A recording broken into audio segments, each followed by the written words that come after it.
Ewan ko kung ang utak mo ay nasa talampakan o nasang bahagi ng parte ng katawan mo, maliban sa ulo. Bakit? Kasi ando na nga yung paliwanag di ba? Pag umuwi ka, mapapatay ka. Ito na katapusan ng buhay mo. Direk, isa pa nga po, request lang, isa pang parinig lang natin, gusto ko lang namnaming mabuti yung sinabi ni BP Inday Sara.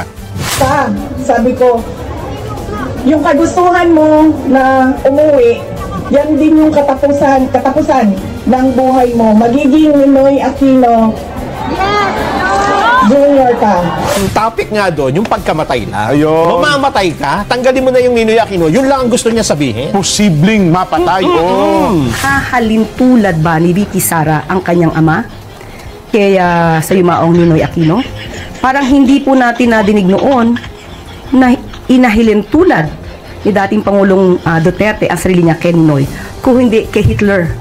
Gusto nilang, naalala ko tuloy yung ginamit na termino ng Pilipitin. ng Edwin Oo. Pilipitin. Yun nga. Para umayon sa kanilang gusto o nais. Lahat na lang gusto nyo Pilipitin di ba? Yung batas, pinipilipit nyo. Yung kahulugan ng mga pananalita, gusto nyo rin Pilipitin. Baka, bigyan ko kaya ng Pilipit ang mga ito. Ay, yung galing sa Quezon, masarap ang Pilipit ng Quezon. Yan kasi ang problema dyan. Kung ang laging iniisip mo, attack ng attack. Hindi mo na inisip na ano ba? Hindi, talaga siguro ang kanilang, ang kanilang focus, may focus. ay i-dispute lagi. I-dispute lagi ang sasabihin. Umatak nga ng umatak, di ba? Kahit na wala na sa... Mukhang wala sa hulog. Ako naman ang pamilya Duterte. Kung yun ang pag-uusapan, una, senador ka ako, nagpresidente ako. Ayun nga. Hindi na tayo... May pagkakaiba nga, malayo. Ikaw, parang nalungkot naman ako. Ipagtanggol mo yung si... Hindi, kasi ako talaga, follower ako ni Atty. Claire. Pero nalungkot lang ako sa pagkakapaliwanag niya at pagkakaintindi niya sa naging pahayag ni BP Inday Sara Nelson. Yan kasi ang problema dyan. Kung ang laging iniisip mo, attack ng attack. Hindi naman natin sa kaaway. Tama. Ayaw natin gusto lang natin, maituwid natin kung ano yung maling mga paniniwala at akala. Ewan ko kung ito ang pinag-uusapan ngayon Ganun sa tagpo na yun? Yung tagpo na yan. May pangyayari kasi Sa anong pagkakataon sa tagpo na ito? Nung humarap na si BP Inday. May nagpakwiti siguro, no? Nagpakwiti sa... sa pagkakataon ito, nagtalumpati ba si BP Inday? Yes. Kasi ang dami ng tao, di ba? So, kailangan mo talagang magsalita dyan. Ito po ang nangyari. Nung magsalita si BP Inday, yung isang maikling portion ng kanyang talumpati, ang ginawang headline sa ilang mga balita dito. Pinick up ng local news. Yes. At mukhang balita natin, pati yata ang Malacanang ay nag-react din. Yes. Anong sinabi? Anong kontrobersyal na bahagi ng talumpati ni BP Inday ang naging usap-usapan ngayon sa Pilipinas, Nelson? Sayang nga at wala tayong actual na boses, no? Wala ba tayo? Akala ko meron tayong panirinig na sound. Alam ko meron. Meron ba? Yung bahagi. Meron. Sabi ko sa iyo. Sige nga. Nakita natin. Pakinggan nga natin si Vice President Sara Duterte.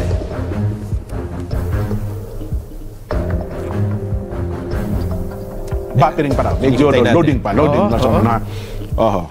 Kasi parang doon, nag-update ata siya ng kalagayan ng Pangulo. Nakausap niya ng personal, ng mukhaan ng dating Pangulong Rodrigo Duterte. At sabi nga niya, nung isang araw, lahat na doon, nagiging kinakausap na ni Tigong ganon? Parang naging na siya, naging malapit na doon sa mga tao doon sa loob. Pwede uso din bang mayores doon? Gusto niyo ako maging mayores?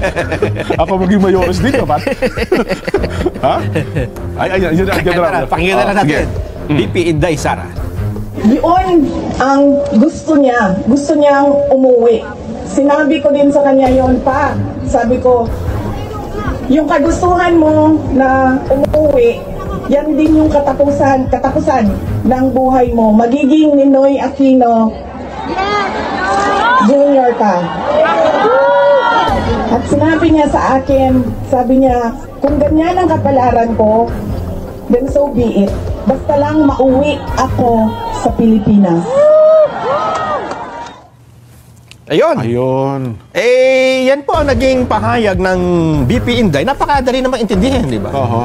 Pero, nung... Pwede bang request isa pa? pwede bang request sige. isa pa? Sige. Para lang i-analyze ko lang. Sige, Nanamnamin sige. ko lang mabuti. Nanamnamin mo. Nanamnamin Word ko mabuti. for word, ha? Yes, ano Oo, ha? tapos isipin mo kung anong ibig niya sabihin. Yes, tapos yung sarili ko pakahulugan, ha? Pagkakaintindi ko. At ito ba ay mahirap intindihin? Okay, kayo din mga nakikinig, nanonood. Pakinggan ninyo kung... Ipakilakas niyo po yung volume ninyo, ha? Para maintindihan. Direct, isa pa nga po, request lang, isa pang ano, parinig lang natin, gusto ko lang namnaming mabuti yung sinabi ni BP Inday Sara. Yun ang gusto niya. Gusto niyang umuwi. Sinabi ko din sa kanya yon pa.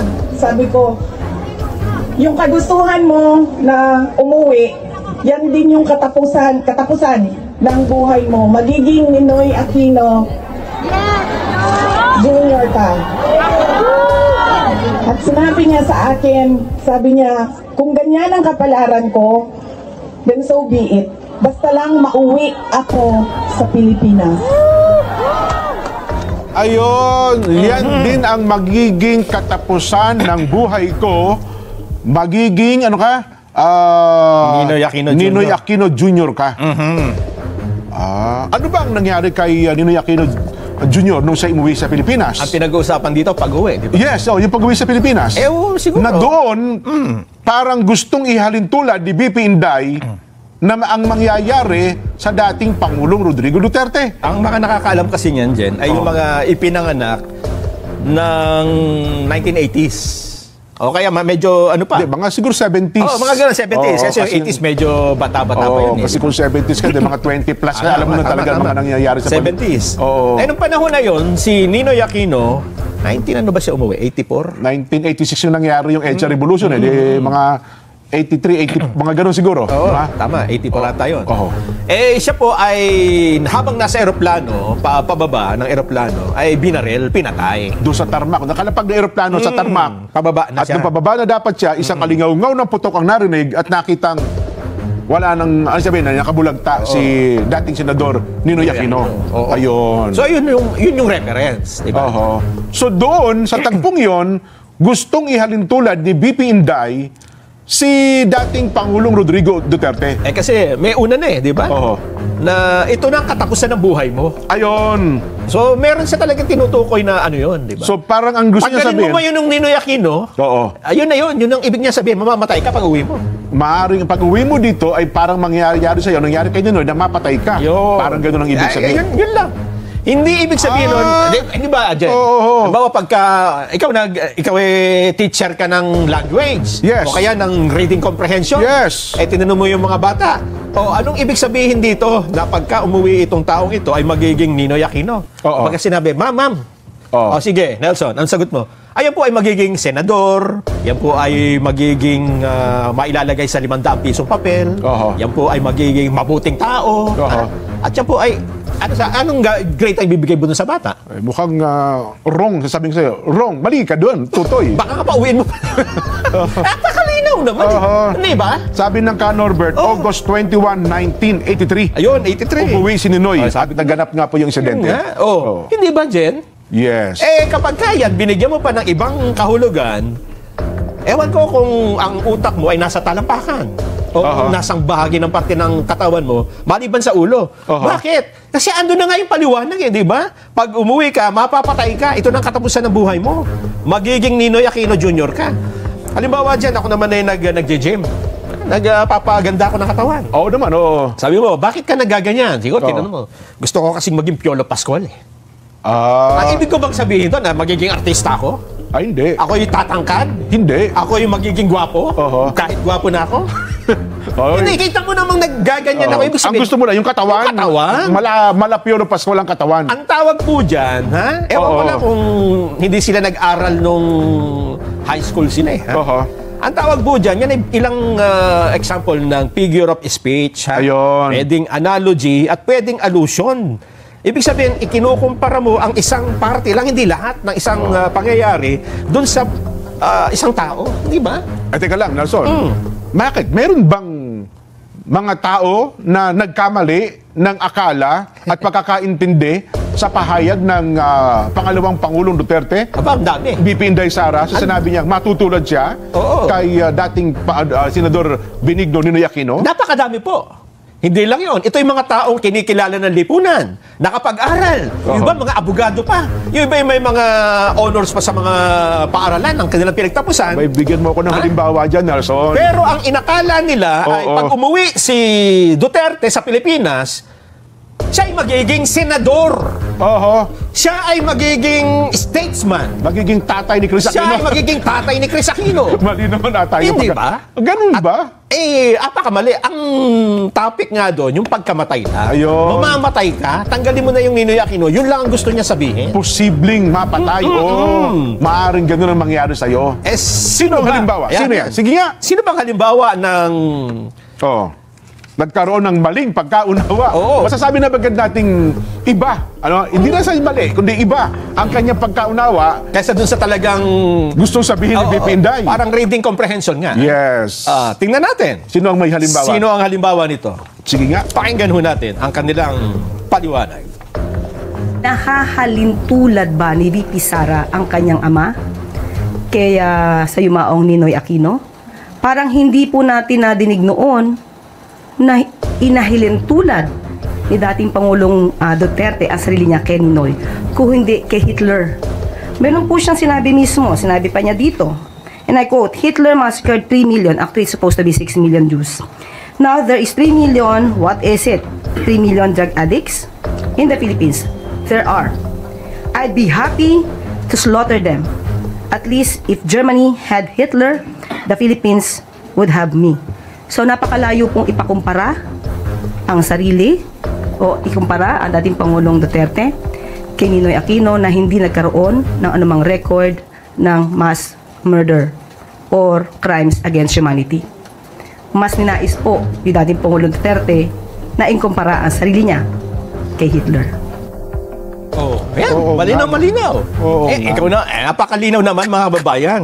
Kung ito ay estudyante mo at tinanong mo, anong ibig sabihin ng sinasabi dyan sa talata? Na sinabing sa statement na yan. ang dating Pangulong Ninoy Aquino, dating Pangulong Rodrigo Duterte ay mahatutulad sa Kay Ninoy Aquino. Oo. Pagka sinabi mo, yung sinabi, ibig lang sabihin yan, mamamatay siya pag umuwi. Posibleng siya ay mapatay gaya na nangyari kay Ninoy. Kung ikwekwento mo ng iba, pag umuwi... nasa yung paunawa mo? Nasa yung comprehension mo, di ba? Ikaw parang nalungkot naman ako. ipagtanggol mo yung si... Hindi, kasi ako talaga, follower ako ni Atty. Claire. Parang nalungkot lang ako sa pagkakapaliwanag niya at pagkakaintindi niya sa naging pahayag ni BP Inday Sara Nelson. Yan kasi ang problema dyan. Kung ang laging iniisip mo, attack ng attack. Hindi mo na inisip na ano ba? Ano ba yung pinag-uusapan dito, di ba? Sana, hindi ko alam kung narinig niya kasi. Kasi dapat pinag-aralan niyo muna, ano nga bang ibig sabihin dito? Pwede naman, ang ibig lang sabihin niya dito, ay gusto niyang umuwi, baka mapatay. Yan lang naman. Walang dapat na ipangamba. Dahil hindi naman yan gawain ng administrasyon. Dapat ganun, di ba? Tama. Pero pagka ganyan ang sagot mo, ibig sabihin, hindi mo naintindihan. Na para bagang gusto niya sabihin, inihahalin tulad ang dating Pangulong Rodrigo Duterte sa mga naging accomplishments, katangian, accomplishments ng dating Senador Benigno Ninoy Aquino. Kaya nga. Meron ba ganun dyan na pag uwi mo ay ibang tao ka na? At pagka sinabi niyang pag uwi mo, magiging ganito ka. Hindi ko, ako naman ng pamilya Duterte. Kung yun ang pag-uusapan, una, senador ka, ako, nagpresidente ako. Yun nga. Hindi na tayo... May pagkakaiba nga, malayo. Hindi nga sila pareho eh. So dapat, intindihin mo kung anong gustong sabihin ng statement, di ba? Parang yung turo kagabi yan eh. Napakinggan ko. Ano bang sinabi? Yung ako at ang ama iisa. Marami nagkaroon ng maling pagkaunawa. Kaya nga hindi na tayo nagtataka. Dahil meron niyang matatalino, hindi pa rin makaintindi, di ba? Hindi pa rin nakakaintindi. Ang linaw-linaw na eh. Ay, meron pa bang iba? Huwag natin, meron pa ba? Nalulungkot ako. Baka meron pa bang iba? Kasi ayaw ko na nagkakaganon si Atty. Claire eh. Alam mo naman ako, follower ako niyan eh. Tsaka hindi naman natin siya kaaway. Tama. Ayaw natin gusto lang natin, maituwid natin kung ano yung maling mga paniniwala at akala. Meron pa ba?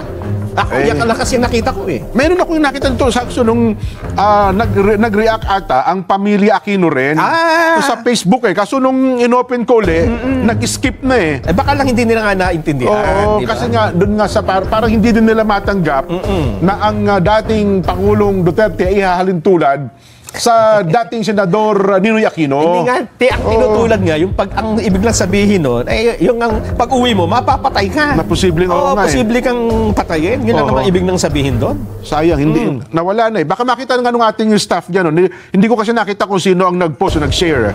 Yun ang kanilang pagkaunawa. Pero again, siguro naman ay sa ating mga manonood ngayon, Nelson, Buti ba yung mga nanonood na simpleng tao, naintindihan yan eh. Oo nga. Kung minsan dyan, kapag masarado ka ng maraming pinag-aaralan, mas lalong, siguro parang, parang computer. Ganon. Na napuno na eh. Ayaw nang gumana. Hindi, talaga siguro ang kanilang, ang kanilang focus, may focus. ay i-dispute lagi. Lagi. Yun na i-dispute lagi ang sasabihin. Umatak nga ng umatak, di ba? Kahit na wala na sa... Mukhang wala na sa hulog, kumbaga sa mga inhinyero. Parang iba ata pagkaintindi mo sa pagkaunawa mong ganyan. Ang hamon ko nga sa kanila, sumangguni kayo sa mga language experts. Ganon? Oo, kahit na hindi expert, yung teacher lang ng English. Di ba? Hindi ako naman naniniwala na. So, alam din naman nila yan. Alam din naman nila, sigurado ako. Hindi po ako naniniwala sa isang simpleng pahayag. Tayo, simpleng mamamayan, na unawaan natin ang punto na yon, lalong higit na sila ay maunawaan. Naunawaan nila yung bagay na yon, pero gusto nilang, naalala ko tuloy yung ginamit na termino ng Pilipitin. ng Edwil Oo. Diba? Pilipitin. Yun nga. Para umayon sa kanilang gusto o nais. Lahat na lang gusto nyo pilipitin di ba? Yung batas, pinipilipit nyo. Yung kahulugan ng mga pananalita, gusto nyo rin pilipitin. Oo. Baka, bigyan ko kaya ng pilipit ang mga ito. Yung galing sa Quezon, masarap ang Pilipit ng Quezon. Yun nga. Ay siguro, i-box populi nga natin, Nelson.